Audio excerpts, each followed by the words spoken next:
안녕하세요, 매니드입니다. 21년도 기출문제 분석 강의 시작하겠습니다. 자, 이 문제 같은 경우는 보면은 핸델의 오라토리오가 나왔습니다. 자, 핸델의 오라토리오 메시아, 굉장히 유명한 작품이죠. 합창곡이고요. 문제 읽어볼게요. 다음 악보는 핸델의 오라토리오 메시아의 일부이다. 작성 방법에 따라 서술하시오. 그래서 작성 방법을 보시면은 마디 49에서 52에서 나타나는 모방기법의 명칭을 제시하고 그 모방기법의 의미를 서술하시오라고 했어요. 그래가지고 49마디에서 52마디 한번 볼게요. 49마디에 여기부터거든요. 49에서 52까지를 보시면은 라레가 되거든요. 레, 솔, 파미, 파, 레, 라레, 도시도, 라시, 솔, 솔도, 시라, 솔, 파. 이렇게 쭉 가죠. 솔레, 다라다라란, 따다다라다다단, 따다다라다다단. 이렇게 계속 가잖아요. 따다다라다다단. 이렇게 계속 가죠. 이렇게 하나의 테마가 계속해서 성부를 달리하면서, 음도를 달리하면서 모방이 되고 있죠. 네, 이러한 모방 기법의 의미는 뭐다? 이러한 모방 기법은 카논 기법입니다. 카논 기법. 자, 이러한 모방 기법은 오랜 시대에 걸쳐서 계속 나오고 있었는데요. 대표적인 게 이 카논 기법이고요. 네, 그래서 이 문제가 조금 애매했습니다. 정답은 우선 이렇습니다. 마디 49에서 52에서 나타나는 모방 기법은 카논 기법입니다. 카논 기법이란 모방 대입법에 의한 작곡 기법으로 주제가 성보를 이동하면서 모방되는 대위적 짜임새의 기법을 의미합니다. 그래서 제가 한 달 동안 끝내는 서양음악사 강의를 계속 지금 제작 중에 있어요. 고대, 중세, 르네상스까지 했거든요. 근데 이제 르네상스 시대에 가면은 제가 카논 기법에 대해서 조금 설명해 놨습니다. 그래서 카논 기법 하면은, 자, 카논 기법의 정의에 대해서 쓰시오 하면은 선생님들은 뭐라고 쓰시겠어요? 카논 기법의 정의란, 네, 뭔가 되게 쓰기 애매하고 잘못 썼다가는 되게 뜬구름 잡게 되고 뭔가 대충 비벼서 어떻게든 쓸 수는 있겠지만 정확한 키워드가 들어가게 쓰는 게 되게 중요하거든요. 그래서 저 같은 경우는 이렇게 정의를 했어요. 이렇게 쓰시면 됩니다. 교과서에 있는 문장 그대로 가져온 거거든요. 카논 기법이란 모방 대입법에 의한 작곡 기법이다. 모대작, 모방 대입법에 의한 작곡 기법. 모, 대, 자, 카논 기법이란 뭐다? 모방 대입법에 의한 작곡 기법이다. 그런데 구체적으로 얘기를 하면은 주, 성, 이. 이래서 주제가 성부를 이동하면서 모방되는 대위적 짜임새의 기법을 의미한다. 그래서 이렇게 됩니다. 그래서 주성이 모대작, 주제가 성부를 이동하면서 모방되는 대위적 짜임새의 작곡 기법. 자, 뭐다? 카논 기법은 뭐다? 모대작, 주성이 모대작. 이렇게 하면 끝이에요. 간단하죠? 자, 카논 기법이 뭐다? 모방 대입법에 의한 작곡 기법으로 주제가 성부를 이동하면서 모방되는 대위적 짜임새의 작곡 기법이다. 그러니까 뭐, 어떻게 보면 이게 지금 같은 말을 반복한 거니까 모대작 앞에 거 빼버리셔도 됩니다. 카논 기법이랑 심플하게 주성이 모대작이다. 주제가 성부를 이동하면서 모방되는 대위적 짜임새의 작곡 기법이다. 이렇게 쓰면 됩니다. 악보에서 나타나는 짜임새 변화는 순서대로 쓸 것. 자, 짜임새의 변화 어떻게 이러는지 한번 볼까요? 자, 우리가 아는 짜임새는 크게 두 가지죠. 폴리포니랑 호모포니. 폴리포니는 지금 이렇게 대위적으로 진행하는 이런 짜임새를 폴리포니라고 하죠. 라레, 레솔, 라레, 솔도 이러면서 계속 수평으로 흘러가는 거죠. 이런 걸 이제 폴리포니라고 합니다. 그러다가 여기서부터 보면은 이제 수직적으로 딱딱 코드가 이제 화음이 이루어지면서 수직적으로 딱딱 맞춰지면서 진행하는 게 보이시죠? 네, 이런 게 뭐다? 호모포니다. 그래가지고 폴리포니에서 호모포니로 변화한다. 네, 라고 보시면 되겠습니다. 그리고 모방 기법이란 말이 조금 애매했습니다. 작곡 기법이라 했으면은 카논 기법, 기법이라고 바로 나왔겠지만 모방 기법이라고 물어봐가지고 두 가지 생각이 들었을 수 있습니다. 첫 번째, 어떠한 모방 기법을 써야 되는 건가? 아니면은 작곡 기법인데 모방하는 작곡 기법이라는 일종의 힌트를 준 건가? 예, 그런데 정답은 제가 보기에는 2번 쪽을 생각하는 게 맞다고 봅니다. 그래서 예, 정답은 카논 기법인데 뭔가 모방 기법 이래 버리니까 뭐 확대, 축소, 뭐 역행, 뭐 전위, 뭔가 그런 말을 조금 써야 되는 건지 조금 그런 생각이 들었거든요. 예, 그래서 조금 아쉬웠던 문제였고 정답 공개가 되지 않기 때문에 출제를 할 때 중의적인 의미 때문에 갈등하지 않도록 정확한 문제 내줬으면 좋겠다. 자, 임용은 쉽게 출제되는 분위기와 어렵게 출제되는 분위기가 있습니다. 처음 딱 시험을 볼 때 이 느낌을 잘 캐치하시는 게 좋을 것 같습니다. 임용 문제가 쉬울 때는 정말 쉽게 나오고 그리고 카논 기법 이런 거 이제 너무 쉬운 거를 물어보잖아요. 네, 어렵게 출제될 때는 거의 뭐 언어 유희급으로 말의 앞뒤 문장을 꼬아서 출제할 경우도 있습니다. 매번 어렵게 나온 것이라 가정하고 공부를 우리를 하는데 쉽게 나올 때 오히려 이런 언어 유희한 문제인 줄 알고 해석해서 잘못하게 되면 이제 해석을 잘못하게 되면 틀리는 거죠. 이런 이유로 인한 실점은 암기력 때문이 아닙니다. 예, 순간적인 판단 능력과 해석 능력 때문인 거죠. 어쩌면 암기보다 중요한 게 출제자의 의도를 파악하는 것일 수도 있겠습니다. 문제는 출제자가 자신의 의도를 애매하게 물어봤다면 뭐 복불복인 거죠. 그래서 좀 이 문제 해설할 때 조금 너무 스트레스 받아가지고 조금 감정이 느껴지네요. 자, 아무튼 자 카논 기법 설명해 드리겠습니다. 카논이란 무엇이냐? 규칙이라는 어원에서 유래되었다.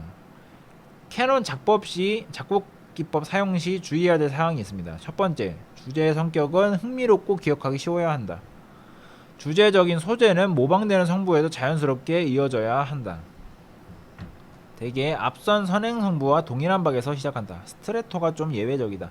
모방 시 음정 간격은 옥타브가 가장 일반적이다. 캐논 기법의 종지, 모든 성부들이 동시에 종지했고 후속 성부가 중도에서 끊긴다. 두 성부 모두 중간에서 끊고 각각 모방적 선율로 종지를 향한다. 그리고 무한 캐논이라는 게 있습니다. 자, 여러가지 모방 기법에서 알려드리겠습니다. 자, 여러가지 모방 기법에서 이렇게, 그래서 저는 요걸 물어본 줄 알았어요. 문제가 처음에는 전위 모방인지 확대 모방인지 축소 모방인지 이중 카논인지 역행 카논인지 수수께끼 카논인지 요런 걸 써야 되는가 싶었죠. 네. 자, 전위 모방이란 반진행 모방이라고도 합니다. 반진행에 의해 모방되는 주제는 명확한 선율 윤곽을 가져야 한다. 명확한 윤곽을 가져야 전위가 되어도 선율의 독립성이 들린다. 성격적 주제는 음계형인 경우가 많고 전위되어도 화성은 동일한 화음을 암시한다. 확대 모방, 후속 성부가 선행 성부보다 음가가 길어지는 모방입니다. 보통 2배로 확대됩니다. 중간 성부가 불규칙한 모방을 보입니다. 축소 모방, 후속 성부가 선행 성부보다 음가가 짧아지는 모방입니다. 이중 카논, 캐논의 주제가 2개인 카논입니다. 역행 카논, 선행 성부를 끝에서 역행으로 모방하는 카논입니다. 수수께끼 카논, 선행 성부만 주어지고 주어진 음자리표에 의해 후속 성부의 시작 위치나 모방 음정, 모방형 등이 수수께끼에 붙여지는 일종의 유희용 카논으로 퍼즐 카논이라고도 불립니다. 이런 것들이 있습니다. 자, 카논의 역사에서 13세기에 영국의 로타 여름이 왓도다가 최초의 캐논 악보예요. 그래서 13세기면은 무슨 시대게요? 무슨 시대게요? 요거 하려다가 좀 발음이 좀. 자, 13세기는 중세 시대 끝자락이에요. 네. 중세 시대가 14세기까지 거의 간다고 보면 되거든요. 14세기까지. 그러니까 14세기의 아르스노바까지가 중세 시대에 해당하고 15, 16세기가 르네상스 시대가 되는데 아무튼 이런 13세기의 영국 로타 중세 시대부터 캐논이 시작됐다. 그리고 14세기의 이태리 카치아, 15, 16세기의 플랑드르 악파가 굉장히 많이 썼죠. 그리고 14세기의 바흐의 푸가의 기법에서 또 카논이 등장하고요. 20세기에 쇤베르크, 베벨은, 베르크 등이 이제 무조성 음악 12형 기법을 할 때 카논을 또 가져나갔습니다. 자, 그리고 이 네덜란드 카논도 자주 등장을 합니다. 네덜란드 카논이 이 플랑드르가 네덜란드의 지역 이름이에요. 그래서 이걸 뜻하고요. 그러니까 르네상스 시대 때 있었던 그런 카논이죠. 그래서 그대로 카논, 스트릭트 카논이라고도 하고, 첫 성부 제시 후 몇 박자 뒤에 둘째 성부가 같은 선율을 시작하는 것. 뒤집어 가기 카논에서 첫 선율을 반진행으로 움직이는 것. 거꾸로 가기 카논에서 첫 선율을 뒤에서부터 시작하는 것. 다른 빠르기 카논을 이래서 보면은 맨수레이션 카논에서 이 맨수라 기법법이라고도 있죠. 그 정률. 그러니까 뭐 4분음표냐 8분음표냐 16분음표야 그런 단위들이 있잖아요. 리듬을 표기하는 단위. 그런 단위들을 옛날에 영어로 맨수라라고 했던 거죠. 그래서 그런 다른 빠르기 카논, 맨수레이션 카논이 첫 선율과 다른 박자를 사용하므로 두 성부가 다른 속도로 움직이는 것을 말합니다. 자, 여기서 또 볼게요. 자, 우측 악보는 들베 서음사 르네상스 시대의 오케겜의 네덜란드 카논에 관련된 악보입니다. 그래서 요거 이 다른 빠르기 카논을 지금 제가 알려드리려고 하는 겁니다. 자, 보면은 이제 오케겜의 미사 프롤라치오눔 중 기리에라고 있습니다. 자, 그래서 보면은 이거는 음의 위치도 다르고 박자도 다 달라요. 여기가 도다. 요 박자가 이게 4분의 2박자, 4분의 3박자라는 뜻이거든요. 요거를 도라고 읽어요. 그 하나 아래 성부 있죠.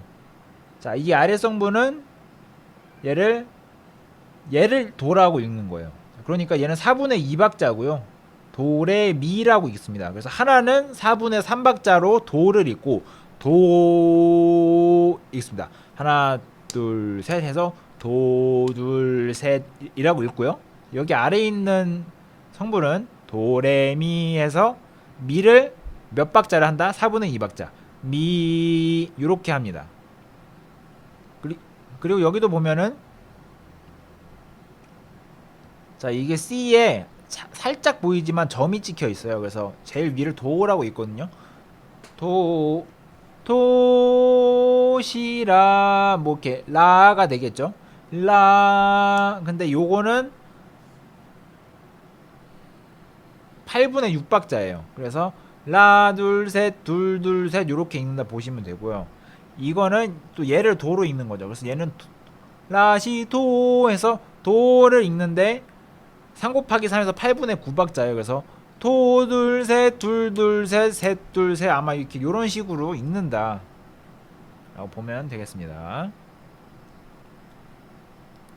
현대 악보에서 보면 하나의 선율이 다른 빠르기로 진행되는 것을 볼 수 있다.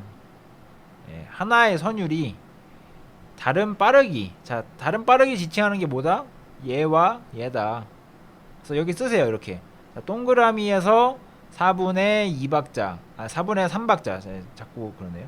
그 다음에 반 동그라미 C 느낌의 C는 4분의 2박자.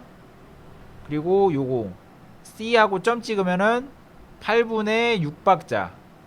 그리고 점하고 동그라미 하면은 8분의 9박자. 이렇게 보시면 됩니다. 그래서 뭔가 그 완전하다는 걸 상징하는 그 기호가 이 동그라미랑 점이고요. 완전하지 않다라는 걸 상징하는 게 반원이랑 점이 없는 걸 뜻해요. 그러니까 완전한 걸 상징하는 거는 3의 숫자를 나타내고, 우리가 그 저시대 때는 삼위일체라고 해가지고 3이라는 숫자가 완전한 숫자를 상징을 많이 했잖아요. 그래서 이런 동그라미가 있거나 점이 있으면은 3과 관련된 박자입니다. 그래서 저는 항상 외울 때 동그라미는 동그라미니까 4분의 3박자, 뭔가 동그라미니까 완전하니까, 그래서 뭔가 3단위가 들어가는구나. 점이 있으니까 뭔가 3단위가 들어가는데 반원이니까 불완전하잖아요. 그러니까 2라고 보면은 3 곱하기 2는 6이잖아요. 6이라고 하면은 4분의 6박자는 거의 없고 8분의 6박자죠. 그래서 8분의 6박자라고 외웠고, 아예 동그란 건 또 3을 상징하고 점까지 있으니까 점도 3을 상징한다고 생각을 해서 3 곱하기 3에서 8분의 9라고 외웠습니다. 얘가 좀 이렇게 쉽게 좀 풀어놨어요. 그래서 당시에 정말 어려운 음악을 했구나 라고 생각하시면 됩니다. 13세기 모테트는 각 성부가 자기 할 말만 하기도 하고 16세기 네덜란드 카논은 각 성부가 자기 박자대로 연주하고 예. 한 시대에서 생각해 보면은 가관이 아닐 수 없지만 현 시대에서 생각해 보면 가관이 아닐 수 없지만 예, 당시 음악은 저랬다고 합니다. 우리가 알아야 될 것은 각 성부가 제각기 박자를 움직였다. 네, 요걸 알면 되고요. 르네상스 시대의 네덜란드 카논 그리고 오케겜 당시 얘기구나 떠올리면 되겠습니다.